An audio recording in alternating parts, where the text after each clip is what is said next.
पहले अपना परिचय दे दें। मैं सौरभ कुमार चौरसिया, नलतंग वादक, मैहर वाद्ययंत्र मैहर। कमल किशोर माहौर, तबले से। मैं मोहम्मद अहमद खान, सारंगी सहायक। मैं पवन सिंह ताराम, सितार वादक। मैं गौतम भारती, हारमोनियम। तो मैं सबसे पहले सौरभ जी आपसे जानना चाहता हूं कि ये मैहर बैंड अपने आप में एक बहुत ही अनूठा बैंड है और इस बैंड के माध्यम से पूरी दुनिया में आप लोग संगीत की स्वरलहरियाँ बिखेर रहे हैं। इस बैंड से जुड़कर कैसा महसूस होता है और इस बैंड की खासियत के बारे में क्या कहेंगे? देखिए, ये मैहर बैंड से जुड़ के तो ये लगता है कि पूर्व जन्म में कोई अच्छे कर्म थे जो ऐसे यूनिक चीज़ में जुड़ने का मौका मिला और इसके साथ प्रदर्शन करने का मौका मिला। इसलिए हम लोग कई जन्मों के पुण्य का हम लोग प्रभाव मानते हैं कि जिस कारण से प्रतिफल के कारण आज हम मैहर बैंड में जुड़े हुए हैं। अनुभूति ऐसी है हमारी। और मैहर बैंड अपने में यूनिक है। मैहर बैंड से यूनिक कोई चीज़ नहीं, क्योंकि मैहर बैंड में ही सबसे पहले फ्यूजन चालू हुआ। फ्यूजन जो आज वर्ल्ड में है, मैहर बैंड से ही स्टार्टिंग हुआ। और मैहर बैंड में नलतंग जो मेन इंस्ट्रूमेंट है, बंदूक के नालों को काट के बनाया गया। अच्छा। तो ये इंस्ट्रूमेंट और कहीं प्ले नहीं होता।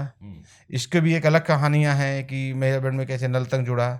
उस्ताद अलाउद्दीन खां साहब ने वेस्टर्न और इंडियन दोनों संगीतों को मिला के उन्होंने सबसे पहले मैहर बैंड में यूज किया। उस समय ऑल इंडिया में कोई ऐसा नहीं करता था। तो बाबा अलाउद्दीन खां साहब ने उन्हें एक्सपेरिमेंट किया जो काफ़ी सफल रहा। तो ये एक ब्रॉस बैंड टाइप का था जो विदेशों में होता था, उसी का 2 कॉपी इंडियन में बना, लेकिन इसमें विदेशी चीज़ों को भारतीय शास्त्रीय रागों के अंतर्गत बजाया गया। अच्छा, ये इसकी विशेषता। आप मैहर बैंड में क्या प्ले कर रहे हैं? मैं मैहर बैंड में तबला प्ले कर रहा हूँ। इस बैंड में तबले की भूमिका के बारे में कुछ बताइए। इसमें बाबा ने जो बंदिशें बनाई हैं, उसमें जो बंदिश है वो ताल के साथ में जो जैसे राग और जो बंदिश बनाई है बाबा ने, वो तबले के ठेके के अनुसार उन्होंने बंदिशों को ढाला है। जैसे बंदिश चलती है उसी प्रकार से ठेका भी उसमें चलता है। जैसे कई प्रकार के ठेके हैं, बाबा ने नए नए प्रकार के ठेके उसमें बाबा ने दिए, तो उसमें तबले का बराबर से प्रयोग होता है बंदिशों में। अच्छा, आप सारंगी बजाते हैं और सारंगी की अपनी एक महत्वपूर्ण भूमिका है और भोपाल तो सारंगी का गढ़ रहा है। ये मैहर बैंड में जब सारंगी का इस्तेमाल होता है तो कितनी खूबसूरती उसकी बढ़ जाती है, कितना सौंदर्य बढ़ जाता है? देखिए साहब, सारंगी एक बहुत प्राचीन वाद्य है और मैहर बैंड में सारंगी का जब इस्तेमाल हो रहा है, जो राग हैं इसमें, और जब सारंगी का इस्तेमाल होता है तो उसमें पूरा भराव इसमें होता है। छोटे छोटे कण श्रुतियों को जब इस्तेमाल होता है तो उस राग की बिल्कुल सुंदरता, उसकी खूबसूरती बेहद बढ़ जाती है। जो बिल्कुल जो सुनने वाले जो दर्शक होते हैं उनको वो चीज़ आकर्षित करती है और बहुत ही अच्छा कार्यक्रम हो जाता है सारंगी लगने से। आप कितने वर्षों से जुड़े हुए हैं मैहर बैंड से? मैं लगभग 10 वर्षों से मैहर बैंड सुन रहा हूँ, देख रहा हूँ, रियाज कर रहा हूँ उसका और अपनी सेवाएं भी दे रहा हूँ। साथ में ये बताना चाहूँगा कि ये जो एक बैंड है मैहर बैंड, ये शास्त्रीय संगीत और फोक प्लस जो लाइट संगीत है उसका एक युगम, एक मेल है और लगभग 100 साल पुराना ये बैंड है। अपने तरह का ये विश्व में अकेला बैंड है। इस बैंड की उत्पत्ति के लिए जो है मैहर महाराज जो थे उन्होंने बाबा से कहा कि बच्चों को आप सिखाएं। तो जो बच्चे कुछ अनाथ थे या जैसे भी थे, उन बच्चों को लेकर के लगभग 24 साल बाबा ने रियाज करवाया। उसके बाद फर्स्ट उसका परफॉर्मेंस कलकत्ता में कराया। इस प्रकार उस समय यानी जो गुरु शिष्य परंपरा होती थी उसके अकॉर्डिंग ये बैंड बहुत ही सफल हुआ और उसके बाद में स्थापित हुआ। और कहना चाहिए कि इसमें जो बंदिशें हैं, जो लयकारी है, तानकारी, सेना घराना तो इंस्ट्रूमेंट के लिए फेमस ही है। बड़े बड़े प्रख्यात संगीत वादक यहाँ से हुए हैं। उस्ताद रविशंकर जी भारत रत्न हुए। ऐसे मूर्धन्य कलाकारों को बाबा ने अपना सानिध्य दिया है और मैहर बैंड एक यूनिक बैंड है। पूरे विश्व में ऐसा कहीं दूसरा बैंड नहीं है। और आप कौन सा इंस्ट्रूमेंट प्ले कर रहे हैं? मैं हारमोनियम प्ले कर रहा हूँ। अच्छा, आप कितने सालों से मैहर बैंड से जुड़े हुए हैं और आपने जो प्रस्तुति दर्शकों के सम्मुख की है तो किस प्रकार का प्रत्युत्तर उनसे मिलता है, किस प्रकार का रिस्पांस मिलता है? इस बैंड को सुनने के लिए कितने लालायित होते हैं लोग?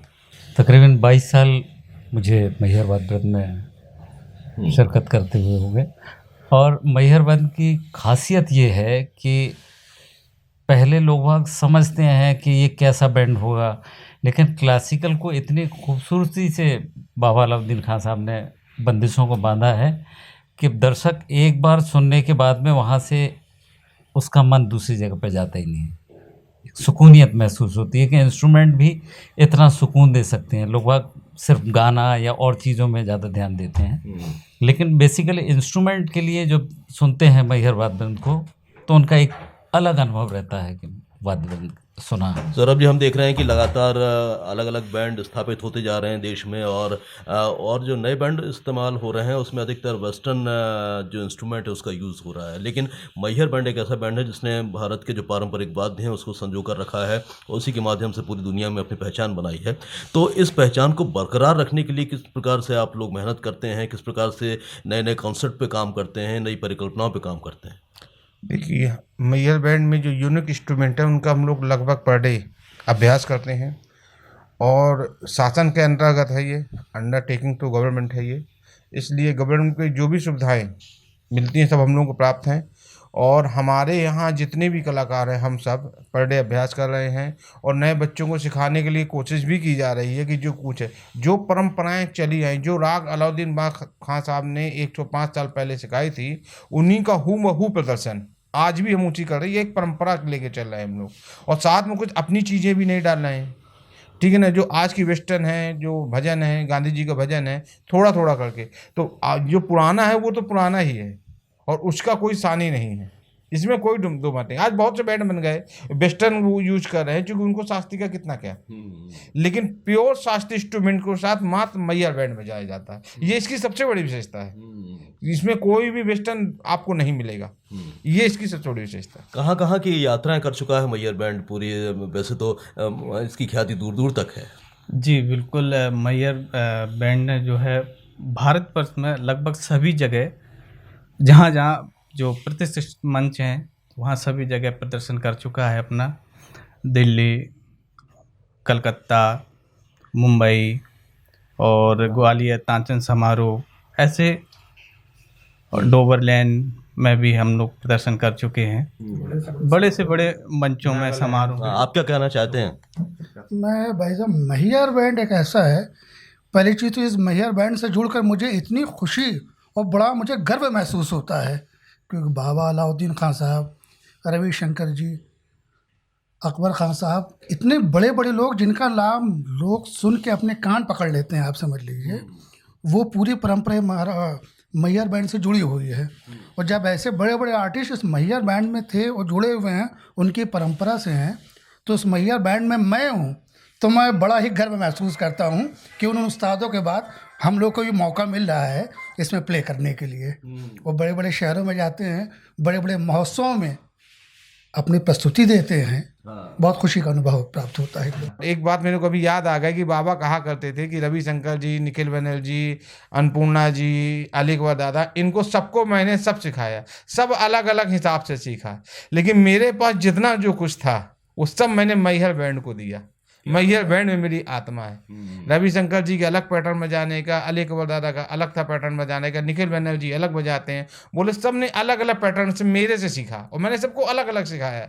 शरण रानी को अलग सिखाया उन्होंने, तो उन्होंने लेकिन बोला कि जो भी मेरे पास जो कुछ था वो पूरा निचोड़ मैहर बैंड को मैं दिया। मैहर बैंड में ही मेरी आत्मा बसती। जाने माने सरोद वादक के रूप में तो बाबा अलाउद्दीन खां को प्रसिद्धि मिली ही थी, लेकिन उन्होंने मैहर बैंड को स्थापित करने में अपना सर्वस्व अर्पित कर दिया। बहुत ही महत्वपूर्ण भूमिका उनकी रही है। अब आगे आने वाले समय में और किस प्रकार की रचनाएं तैयार कर रहा है मैहर बैंड, कुछ बताइए। देखिए, मैहर बैंड जो है उसका जो पूरा स्वरूप है वो क्लासिकल पद्धति पे है, और क्योंकि मैहर सेनिया घराना है, बाबा ने वज़ीर खान साहब से सीखा, ऐसे सेनिया घराना की परंपरा बनी। सेनिया घराने में जो छंद चलते हैं, जो उसका अंग है बजाने का, वो ही एक बहुत यूनिक है।